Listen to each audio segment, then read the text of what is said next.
I'm Jessica Lam, and I'm going to send a little thing there. So if you want more info on upcoming transgender education trainings, you can go to transgendercertification.com.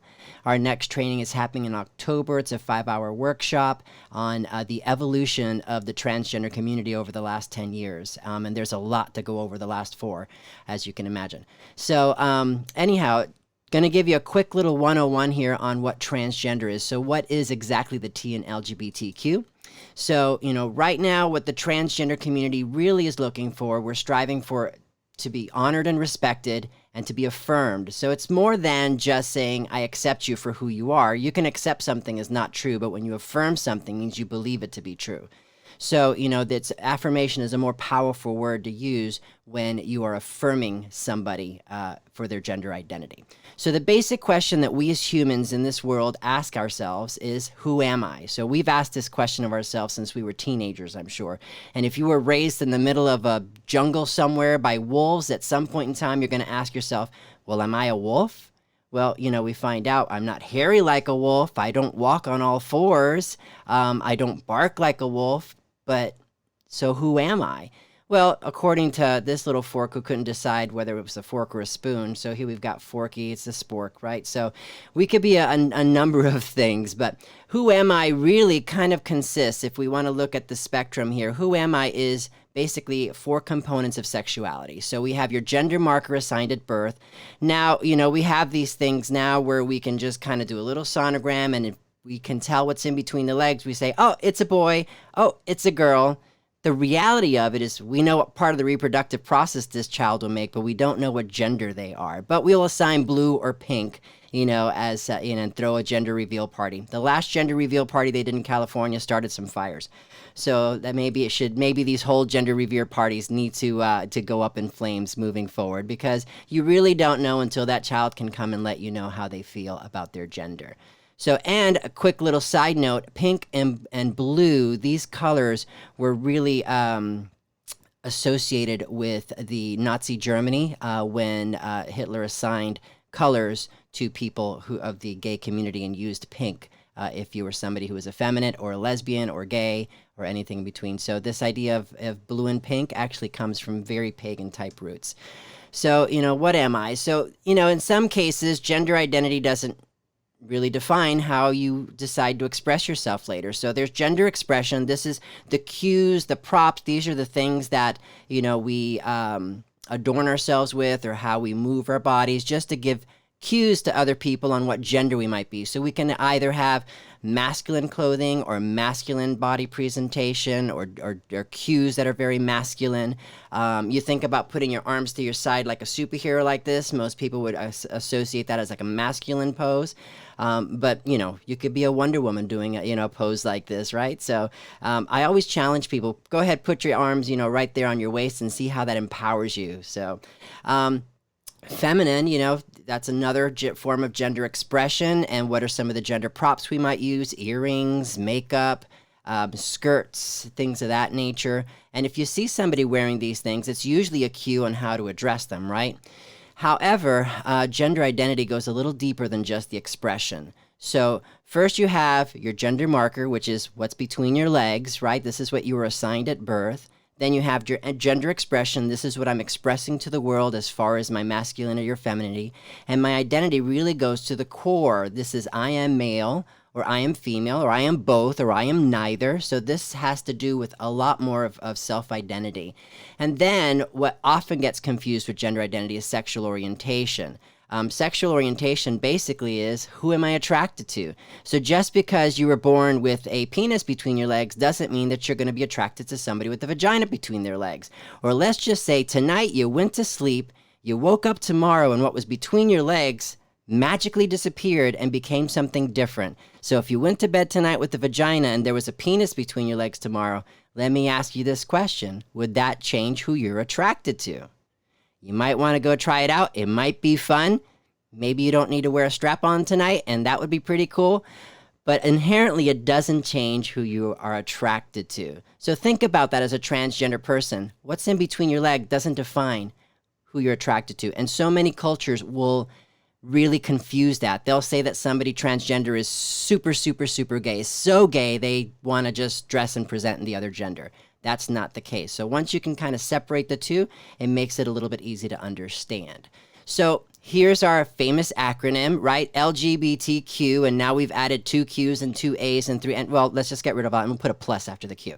So LGBTQ plus, because that's the new thing. So L, we all know what that means, right? So I was once a tomboy, now I'm a full-grown lesbian, right? So, and then G stands for gay, right? So, and if we saw a couple like this walking in public, we might turn some heads somewhere, you know, look at those 2 men.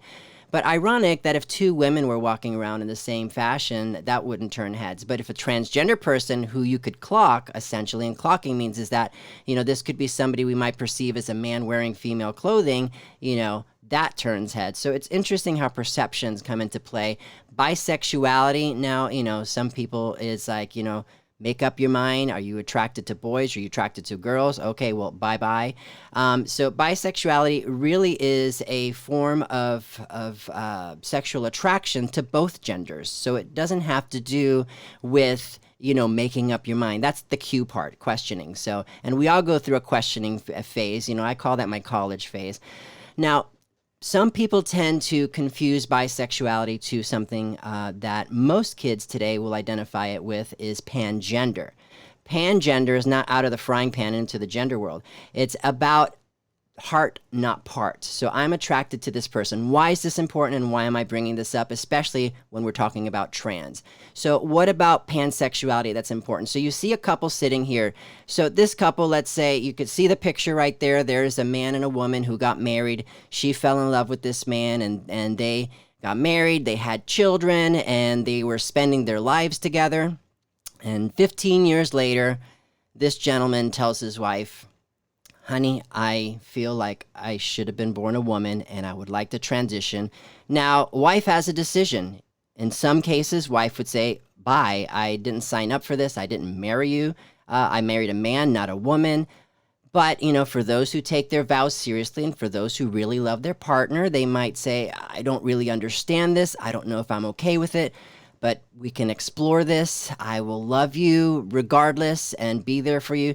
So, you know, now that this couple transitions, right? So now here's a lovely woman who has transitioned, and now here's her partner here to her side. Do we now say that this couple is a lesbian couple?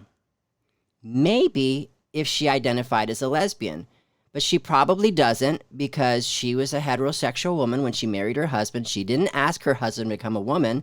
So how would this person, if we wanted to put a label or somebody, because the only way we understand things in this world sometimes is to put a label on it. And what's interesting is when we try to think outside of a box, we try to create other little boxes. So, you know, and that's just how our brain works because we want to belong to a group. We want to know that we're not alone in our feelings. And so this is why we're looking for a space to belong. So perhaps pangender, being heart, not parts, would be something that this woman could identify. If somebody were to question her sexuality, she might say, it's not about it's not about sex, it's not about the gender of my partner, it's about who this partner is to me and how they make me feel as a person. I love this person for who they are, not because they've got a penis between their legs. So pangender would be a very important term for a lot of couples who stay together and who don't identify with either gay or lesbian. So if you have a question about that, you can ask me. And then there's Q for questioning. I love this picture because little does this man sitting there in the middle know what's going on behind his back as the 2 women are holding hand over there. They might be having a secret affair. Or maybe he does know, or maybe he wants to be involved in the whole thing. You never know. But questioning has to do with figuring out who I'm really attracted to, where I feel most comfortable. And questioning can also mean questioning my gender identity. So there's 2 Qs there. LGBTQ+. So what about the T? The T is not like the others. Why isn't it like the others? Because as we've been talking, gay, lesbian, bisexual, even pangender, we're talking about who I'm attracted to. We're talking about sexual orientation. What is the T? The T is about gender identity. And as we established at the very beginning, that is different. So it can change. So this is a quick 3-minute video. I want you to watch it because it's super funny, but it really kind of puts you in the mind of a child and how we see gender identity and how the binary really comes into play. Kids have an interesting take on just about anything. They see things in a way that we as adults can't. You know, we have prejudices, we have preconceived notions, we have all sorts of things like that. So I recently sat down with a group of young people to ask them what the difference is between boys and girls. This is something I've actually been wondering about for years. And as you will see here, I got some exceptionally enlightening answers. What's the difference between a boy and a girl? Well, boys like doing like rough sort of stuff, and girls like doing kind of like kind and soft. Girls are gentle, Yeah, and boys are vicious animals. yeah. The boy has thicker hair than the girl. Thicker? Thick. Sometimes, yeah. Sometimes. The boys wear yarmulke. Yarmulkes. Boys wear yarmulke. This is culture right? and religion. And girls don't. That's right. You can tell by the Adam's apple, because if they don't have an Adam's apple, then it's a girl. That But isn't if they always do, true, though. Then it's a boy. That's right. That's absolutely right. Girls like pink, boys don't. Sometimes boys like pink, sometimes girls don't like pink, right? Yeah. Girls shop a lot, boys don't. Sometimes boys shop a lot, though. Boys like to watch TV a lot, and girls don't. They don't? I think some girls do. This is hard. It is hard, Yeah, right? It's a difficult one. We could dance around this forever, right? Yeah. Yeah, you and I, yeah. I know a way, but I think it's really disturbing. Uh-oh. What is disturbing? You know how you tell a boy pup from a girl pup? You know when people hit their thing in between their legs, you know how they say, "Oh my nuts." Oh my nuts. They actually mean Who said this? Who says this, right? I'm just trying to express Oh. what the question you Oh, asked okay. me. No, you go ahead. So again, no, what's the difference between a boy and a girl? Well, I shouldn't say the disturbing way, but most girls have longer hair than boys. 90%. Well done. What is the difference between a boy and a girl? Uh-oh. These twins might know Yeah. something. She was talking about something. What? She was saying something in the car that it's a little about potty words that but she Oh, well, made tell up. us then, for sure. What is it? It was Venus, Cupid, stupid. It was Venus, penis, Cupid, stupid. Yeah. Is this a song? No, it's a poem my friend Oh, it's a made up poem? when we were finding funny rhymes. Oh, well, that's a pretty funny one, right? So what's different about boys and girls? Hair, it was longer than. And their privates are different. Privates are different. There we Yeah, they're go. called I like to be their differently. parent. No, penis and vagina. Penis Finally- and vagina. So there you have it. So there's some kids who might know it. So it looks like mom and dad taught them something. So, but interestingly enough, penis and vagina doesn't define gender either, because you could have a penis and present female and be a woman, or you could have a vagina and present male and identify as male. So, but it goes back to gender cues and gender props. And most of the time we're looking at these things, gender cues and gender props to decide what gender this person might be, So what does this all mean? There's a quick video here, but I'm going to skip this. And so we're going to talk a little bit about what's the transgender umbrella. Now, this is old news already. Transgender umbrella actually is no longer how we're referring it to. We're referring to it as gender non-conforming umbrella. And actually the gender non-conforming umbrella falls on top of what I call a tent term. So, and that tent is called gender expansive. So gender expansive talks about all genders. But let's talk about just this simple transgender umbrella term, which falls under the gender expansive tent, if you will.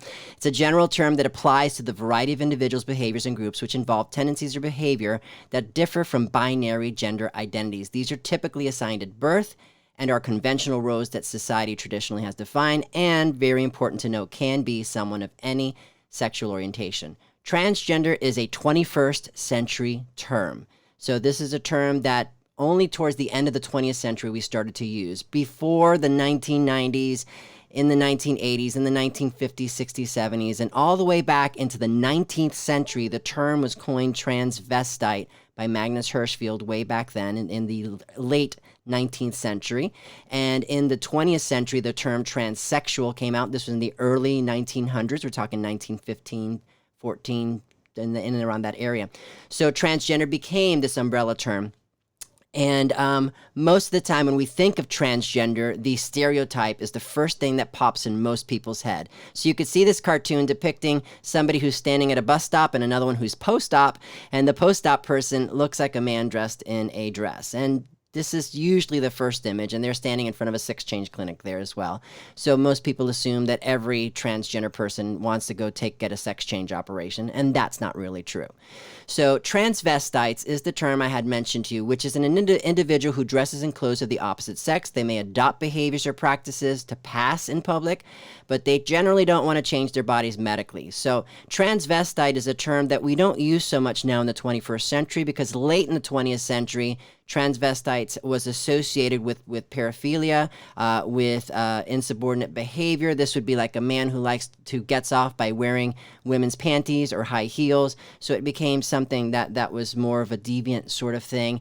So cross-dressing has become the PC term at this point. And the most famous cross-dresser we know is RuPaul. That's right. Now, let me ask you a question, and somebody can unmute if they want. Does RuPaul want to have a sex change operation? Does he want to take hormones and develop breasts and become a woman full time? No. I don't think so. No, RuPaul has never expressed that. Bottom line is, though, RuPaul is a cisgendered gay man. What is cisgendered, you ask? So, or maybe some of you know, you might hear the term cis, and not sissy, but cis. Cisgender means that this up here, what you feel about your gender identity and what's in between your legs is congruent. So this is cisgendered. Transgendered is the opposite of cisgendered, and that's where this up here doesn't match with what's down here.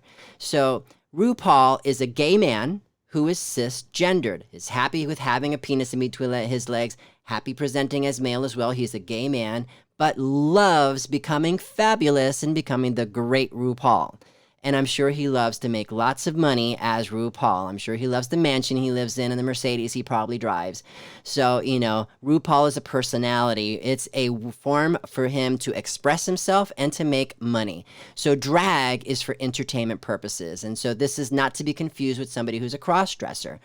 So drag is job or play. It's not a gender identity. Some are gay, some are not. Some identify as transgender, most do not. Drag can sometimes be a gateway for somebody because, let's face it, there's not laws right now protecting the transgender people. We're getting there. We've had some pass and some taken away and some that we're fighting to get back. But the bottom line is, though, someone can lose their job. They have a hard time finding work. So how do they find work? A lot of times by dragging or working the streets. So I can do an entire training about that. The other term that we might have heard is genderqueer or androgynous. This is an individual whose gender experience defies typical gender roles of society. There is actually a group of people who identify as genderqueer. Now, if you called me queer back in the 80s, you were calling me a derogatory term. Not so much anymore. Genderqueer falls under another umbrella, the non-binary umbrella, which is a person who identifies with or expresses a gender identity that is neither entirely male nor entirely female. So here we have kind of a cartoon picture of people who may identify as genderqueer. Notice that we've got somebody there in the middle with a they and them pronoun. So you might hear they and them a lot. And most people might say they and them, that's like grammatically incorrect. Correction, as of 2015, they and them is now a singular pronoun, so can be used grammatically correct. So tell that to your 5th grade teacher. So, if we were to meet this person, and go ahead and unmute yourself, if we saw this person in public, how would we refer to him? As excuse me, sir, or excuse me, ma'am? Anybody? So, Isn't that where we think? Go ahead. I wouldn't refer to them as I would refer to them as a they. You might use the they pronoun, but maybe they don't use the they pronoun. Know. Right? So, well, I wouldn't make an assumption because I walk around in suits and ties, but I'm a woman and I identify as a woman. Exactly. So, you know, So you I could wouldn't assume you could put yourself right. If you assume, you make an ass out of you and me, right? So that's the issue. But a lot of times, like the kids were talking about in the video earlier, we're looking at gender props and gender cues. If a little kid were to walk up to this person, they'd probably say, "Excuse me, sir." How many would just say, "Just excuse me"? Now, here's the problem, because if we start a conversation with this person, at some point in time, I promise, at some point, a pronoun's going to come out of your mouth. And you're going to say the pronoun that you assume this person might be. So this is why a lot of kids today wear like a little name badge. This is why we put underneath our names, you know, our pronouns. You know, I use pronouns they, or them, he, she, or whatever it is, your pronoun you decide to go by. So this person's not wearing a label. So how many of us would maybe even consider asking the person about their pronouns? It may be uncomfortable at first, but once you get it out of the way and you correct yourself, it's completely affirming to this individual. And the way to go about asking for a pronoun is by paying a compliment first. I love that tie. That's an amazing tie. I'd love to wear a tie like that. Listen, I go by she pronouns. How can I refer to you as? So, you know, it's perfectly okay to ask the question. You know, if I ask you, "Hi, how are you?" the first thing out of your mouth is what? "Fine, how are you?" Right? So who's to say we can't change that paradigm and say, you know, "Hi, these are my pronouns. What are yours?" You know? And so, you know, it comes right out. How about this person if we were doing gender cues and gender props? A little boy or a little girl? I'll give you a hint who this person is because I'm running out of time. So this person was a president of the United States. So which president can this possibly be? He was our president during World War II. So this is FDR. So do we know if President Roosevelt was a transsexual person or a transvestite? Not that he ever communicated. One of the greatest leaders of our time. This is pretty much the dress that most children in the late 19th and early 20th century, this is how little boys would dress. Also, culture, as you noticed, the little girl at the beginning said some boys wear yarmulke and girls don't. So in the Jewish culture, if you're familiar, little boys usually don't cut their hair until they're 3, and they do this in a ceremony called the upshrin. So, you know, chances are this is why the hair is long in this picture. So, gender cues. Now, how about, did you know that we actually celebrate a holiday with this character right here? Everybody recognize Cupid? Now, let me ask you a question. Is Cupid a boy or a girl? I think Cupid's genderless. That is correct, Cindy. You get an A+. So, yeah, Cupid is genderless. As a matter of fact, Cupid is what's referred to as a hermaphrodite. Why? Because Cupid's parents is Hermes and Aphrodite. Put them together, what do you get? A hermaphrodite, which actually is a term that we call intersex right now. So, you know, and so didn't you know that Valentine's Day we're actually celebrating an intersex person? So, you know, intersex is a condition where the body has, you know, ambiguous genitalia. They may have an extra chromosome. And this is an entirely different subject, but I'm not going to dive into it too deep, but to understand that this does exist and there's a population of the trans community that is. Transsexual is somebody who actually seeks surgeries to alter their physical appearance. They might seek hormones. They don't always ask for surgeries. And the most famous transsexual we know now is Caitlyn Jenner. I can tell you when Caitlyn came out, everybody wanted to come out. What's important to note is that transgender individuals self-identify. So the umbrella always includes sometimes overlapping categories. They're related because of the prevailing gender discordance between their biological cisgendered or socially assigned roles. When referring to a trans person, it's always respectful to use their preferred name and pronoun, regardless of whatever their legal gender status may be. So, you know, ask them, they'll let you know in most cases. So that is transgender identity. So I think I'm running out of time here. How much time do I have? You are right on track for us to start Q&A. So All right. So, yeah, I'll open it up for Q&A right now, and I'm happy to answer your questions. Was that pretty clear? Or because I can go on a little bit and give you some statistics. So any questions before I move on a little bit? All right, I guess I'm making myself pretty clear, huh? I don't have any questions. It's really good information. So if nobody has questions, I would love for you to be able to continue for like 5 more minutes of your information. Perfect. Yeah. All right. So if you want to look up my video, you can go to YouTube, type in Jessica Lam. I did a video with Larry King back in 2007. It was very well done. My children earned that video as well. And part of what the goal behind that appearance I did on Larry King, I was on Ricky Lake also in several Spanish programs, but it's about breaking through the barriers, redefining the binary, redefining the stereotypes. We walk into a shopping mall and there's usually a male and a female restroom. We go to a school, there's a male and a female restroom. We live in such a binary world, and it's really about breaking through, and really just redefining this. Here's the statistics. So the prevalence of transgenderism, and now don't always use transgenderism as an ism, because ism really is not a very PC term to use. However, I'm going to use it for the sake of teaching you here. So 1 in 10,000 for biological males. That's how prevalent it is. 1 in 30,000 for biological females. The current estimate, as reported by WPATH in 2007, and this is 10 years ago, was a ratio of 1 to 4,500 and 1 to 8,000 for female to male. So just to kind of generalize it, we're looking at almost 2% of the population. Now, it's probably more than that, because these are only the people who are willing to stand up and be counted as part of the statistics. Statistics always tend to be higher than what they actually are. So very important to note that. Also, it's important to note that 31% of pre-op transsexuals will commit suicide. It's the highest suicide rate. This is the one that really kind of tears at my heart, is that teens who identify as transgender half of them will attempt suicide before the age of 20. Now, it was 50% when I put this presentation together almost 10 years ago already. But, and it's still about there. It's about 46% now. So that statistic really hasn't changed over 10 years. And it has a lot to do with the stigma in society, the laws, the hopelessness, when family doesn't accept them, when they end out in the streets, it's really the highest suicide rate within any group. And that is something to be said. And some of the health concerns, medical services and procedures are not typically covered by insurance. And there's dangers of transition and surgery. You literally have to sign your life away before going under the knife to change your gender.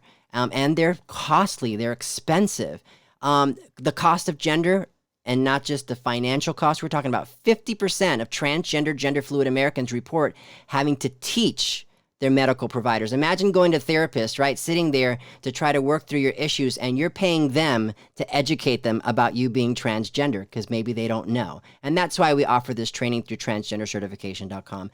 19% have been refused medical care because of their gender identity. I can tell you, for me, that I was in an emergency room once, and I came out as transgender, and I remember being paraded around as some sort of spectacle. I can hear the whispers in the room, and so many useless tests were given to me just because they wanted me to shelve me around to different departments to parade me as the transgender person in the emergency room. And it was really embarrassing, and it was really bad.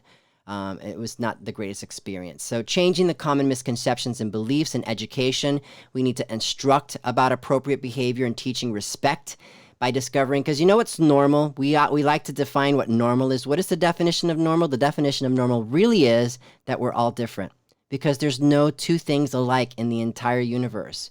Everything is different. If I were to clone you, if you were to clone me, you'd get another boy. Does that mean that boy is going to be transgender? Probably not. Maybe. Who knows? But, it is certainly an issue that we use normal to kind of just pound people in the head to make them feel bad about themselves. So, but what's normal is that we're different. And here's another way, is to do creative grouping without segregating by gender. So how many times have you heard boys here, girls there, right? Let's separate by boys and girls.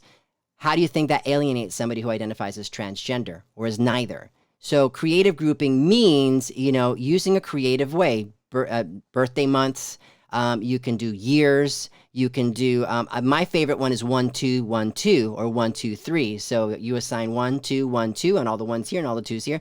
Creative grouping, and you're not segregating anybody at this point, on the basis of gender.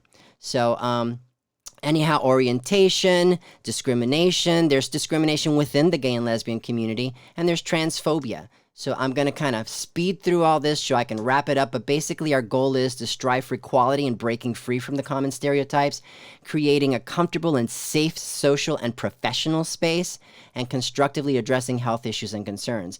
These are issues that the trans community is looking to resolve, and which are the same issues that many in the LGB community is looking to resolve as well. So, we're very similar. And what should you do if your friend is trans? Well, number one, respect confidentiality. Don't make assumptions. Don't ask about surgical status. You don't ask the girl walking into the room where she got her boob job. That's just not proper. There's pronouns, using the right pronouns. Watch your language. Don't tolerate anti-trans remarks. If you're quiet when you're hearing somebody saying something, you're only contributing, and educate yourself. The bottom line is, though, overcoming misconceptions, finding role models.